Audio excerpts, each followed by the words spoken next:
Have you ever been there? You set a new goal, you start off super strong, full of motivation, and then a few weeks later, poof, you're right back where you started.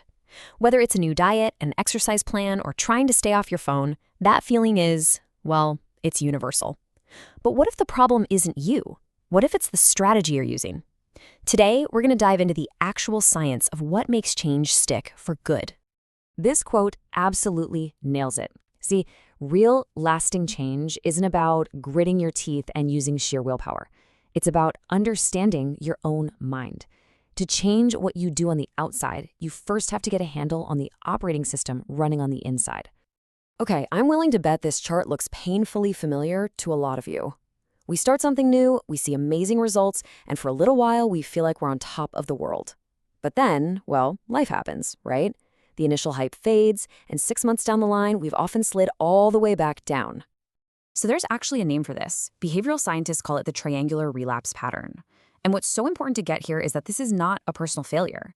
This exact pattern shows up time and time again, even in the most well-designed, high-end health studies. It's just how we're wired. And you see this pattern literally everywhere. Weight loss programs, brand new gym memberships, trying to quit smoking, totally overhauling your diet. The story is almost always the same. A great start, followed by a slow drift back to the old ways. So what is really going on here?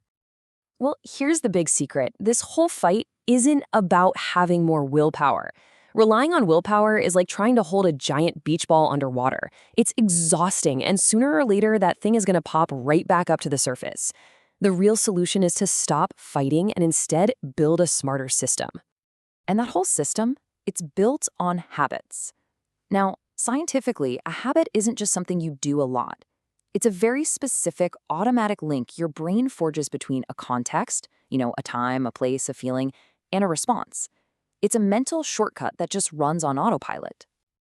And just look at the difference. Willpower is a finite resource. It's like a phone battery that drains with every single decision you make all day. But habits, they're the total opposite. They run automatically, they're effortless, and they actually save your mental energy for the stuff that truly matters. So if habits are the key, how in the world do we actually build good ones? Well, the good news is it's not magic. It's a process. And the research points to a really clear 3-part formula for installing a new habit directly into your life. Here they are, the big 3. First, you need repetition. Second, you need stable context cues. And third, you need the right kind of rewards. If you can get these 3 things working in sync, you can build pretty much any habit you want. First up, repetition.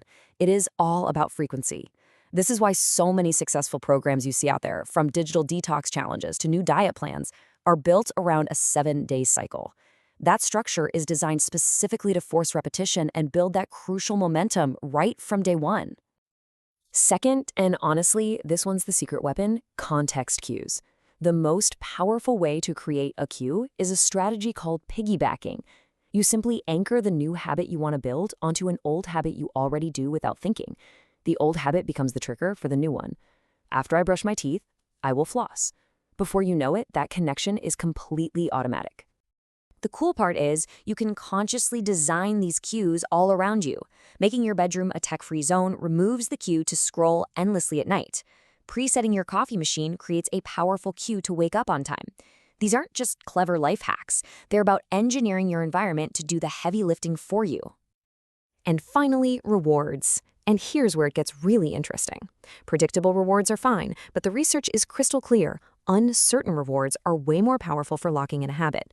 It's called the slot machine effect. You don't know exactly when the payoff is coming, so you just keep pulling the lever. That little bit of uncertainty is an incredibly powerful driver for repetition. Okay, so that's how to build a good habit. But what about getting rid of the bad ones? Well, you don't just run the formula in reverse. You actually have to flip the script entirely. This is the key insight. Breaking a bad habit isn't about a heroic struggle against temptation. That's a battle you're probably going to lose eventually. The real, smarter strategy is to identify and disrupt the environmental cue that triggers the bad habit in the first place. The easiest way to think about this is with one word: friction. To build a good habit, you want to reduce friction. Make it as easy and seamless as possible.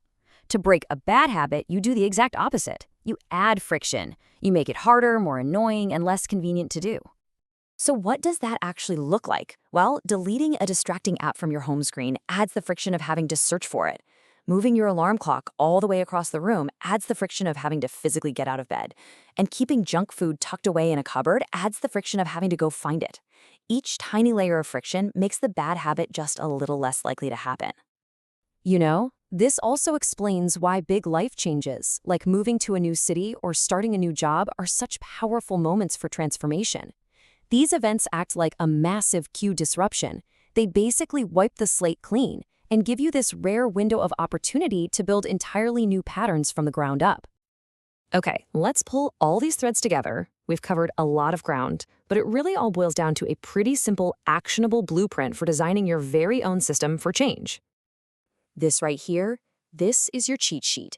To build good habits, make it easy, create triggers, and use rewards.